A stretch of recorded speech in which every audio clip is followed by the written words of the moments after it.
គឺយើងតកាដើររើឡាបន្ទាប់ពីការដើររកឈឹង5000ឆ្នាំនេះនឹងយើងតកាឃើញឡាននេះអ្នកគ្នាបន្ទាប់មកយើងតកាបឹកទៅកន្លែងដែលយើង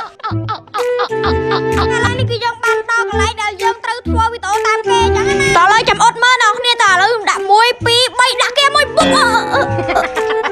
សារតែមាញ់បរាជ័យឥឡូវតកាធ្វើសាមីឥឡូវតកាបុកគេមួយមកបុក1 2 3អូហើយ